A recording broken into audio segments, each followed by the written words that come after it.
Bismillahirrahmanirrahim. Assalamualaikum warahmatullahi wabarakatuh. Baik, saya akan mempresentasikan proposal penelitian saya yang berjudul pelaksanaan pembelajaran berbasis HOTS dalam meningkatkan hasil belajar siswa pada mata pelajaran IPS kelas 71 di SMP Negeri 2 Tanete Riaja.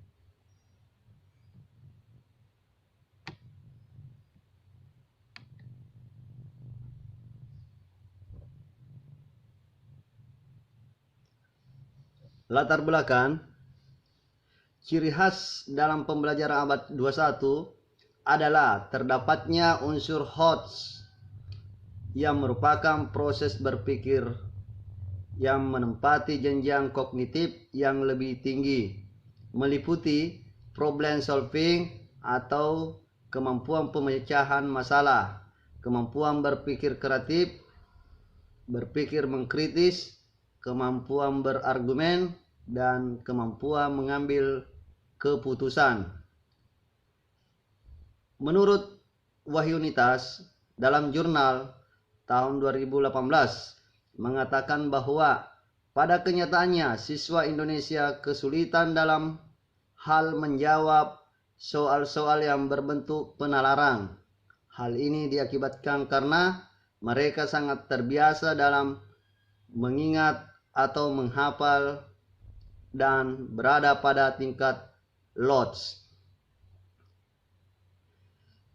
Oleh karena itu, penulis mengangkat suatu penelitian tindakan kelas untuk menjawab permasalahan di atas dan merupakan salah satu masalah yang dihadapi dalam dunia pendidikan dengan judul penelitian yaitu pelaksanaan pembelajaran berbasis HOTS dalam meningkatkan hasil belajar siswa pada mata pelajaran IPS kelas 71 di SMP Negeri 2 Tanete Riaja.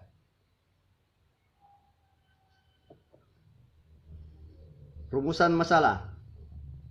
Berdasarkan uraian telah dikemukakan di latar belakang, maka perumusan masalah penelitian ini adalah sebagai berikut.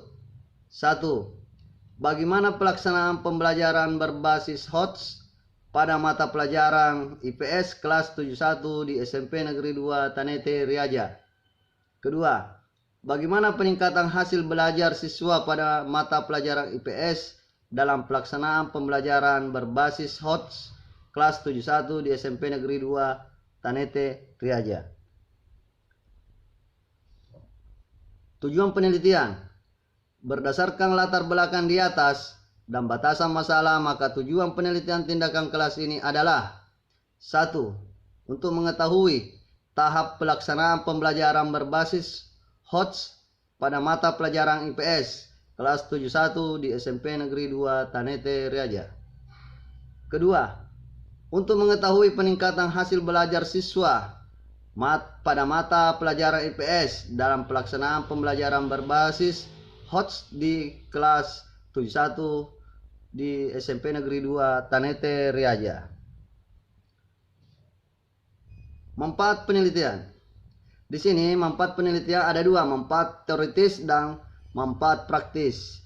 Manfaat teoritis. 1. Menambah sumber pengetahuan mengenai pelaksanaan pembelajaran berbasis HOTS dalam meningkatkan hasil belajar siswa pada mata pelajaran IPS.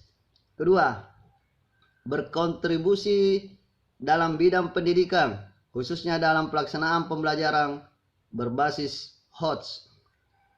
Manfaat praktis bagi siswa.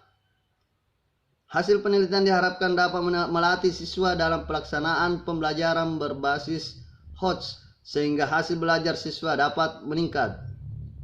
Kedua, bagi guru, dalam pelaksanaan pembelajaran berbasis HOTS dapat memfasilitasi siswa dalam belajar untuk menalar, mengklasifikasikan, dan mencipta. Bagi sekolah, hasil dari penelitian pelaksanaan pembelajaran berbasis HOTS memberikan referensi dalam meningkatkan kualitas pendidikan dan proses belajar mengajar yang dilakukan oleh guru. Bagi peneliti mampu menerapkan penelitian pelaksanaan pembelajaran berbasis HOTS dalam proses belajar mengajar. Bab 2. Kajian teori. Perlu saya jelaskan bahwa dalam kajian teori ini saya bisa simpulkan ada 9 yang saya bahas dengan berdasar teori, apakah dari buku atau jurnal. 1. Pembelajaran berbasis HOTS. Kedua, keterampilan abad 21. Ketiga, literasi dasar. 4. Penguatan pendidikan karakter. 5. Hasil belajar. Di hasil belajar ini ada banyak penilaian. Di antaranya penilaian formatif, penilaian tes tertulis, lisan, dan penugasan. Selanjutnya penilaian kinerja, praktek, produk, dan proyek. Yang terakhir penilaian portofolio.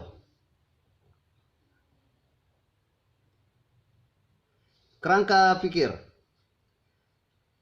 Dalam penelitian ini, kerangka pikir pertama, pembelajaran IPS terpadu. Ya, kita sebentar sesuaikan materi pada saat penelitian dilaksanakan. Selanjutnya, pelaksanaan pembelajaran berbasis HOTS. Di dalamnya ranah kognitif C4, C5, C6, kecakapan abad 21, berpikir kritis, kreatif, komunikatif, dan kolaboratif. Ranah afektif A1, A2, A3, A4, dan A5. Ranah psikomotor P1, P2, P3, P4, dan P5. Di mana pembelajaran ini dilaksanakan pada siklus pertama. Setelah dilaksanakan pada siklus pertama, kita akan refleksi di mana ada kekurangannya. Ya. Kekurangan tersebut sebagai dasar untuk dilaksanakan ke siklus kedua. Setelah itu kita tes. Ya, kita dapatlah hasil belajar. Apakah hasil belajarnya meningkat atau menurun atau statis saja. Hipotesis tindakan. Berdasarkan pada kajian teori dan kerangka pikir tersebut di atas, dapat dirumuskan hipotesis bahwa terjadi peningkatan hasil belajar siswa melalui pelaksanaan pembelajaran berbasis HOTS pada kelas 71 di SMP Negeri 2 Tanete Riaja. Sekarang bab 3 atau metode penelitian. A. Lokasi dan waktu penelitian.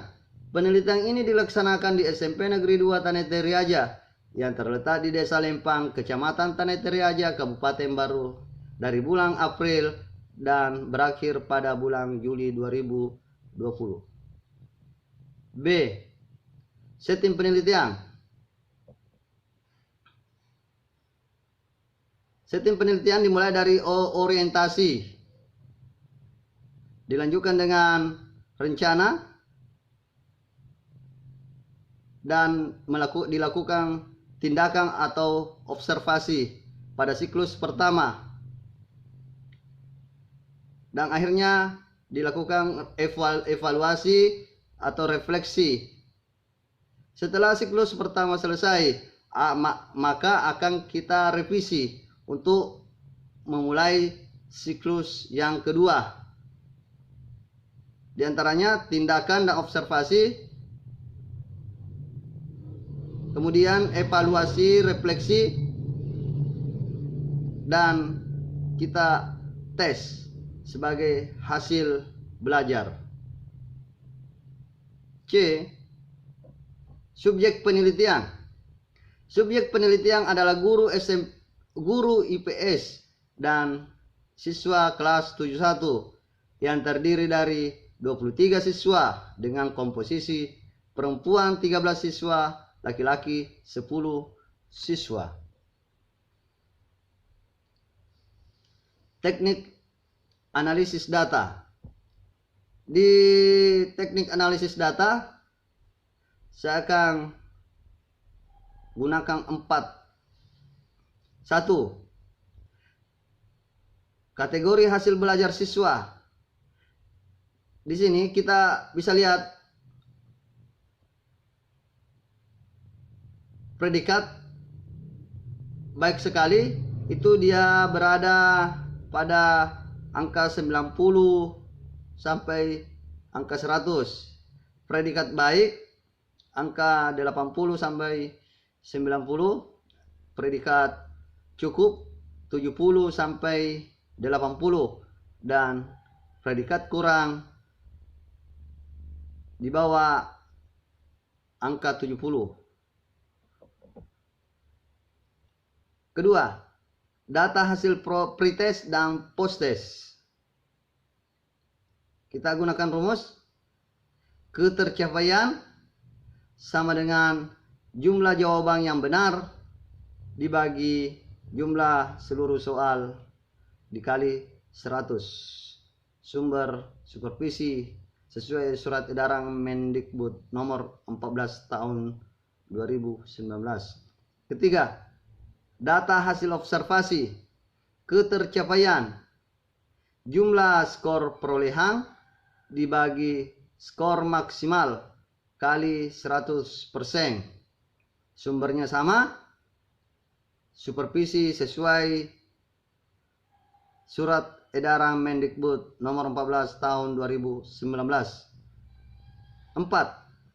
Data ketuntasan belajar siswa persen sama dengan N kecil per N besar kali 100%.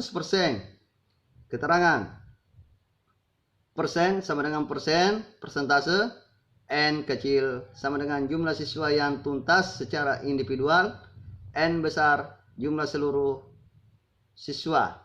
Sumber supervisi sesuai surat edaran Mendikbud nomor 14 tahun 2019. Assalamualaikum warahmatullahi wabarakatuh. Terima kasih.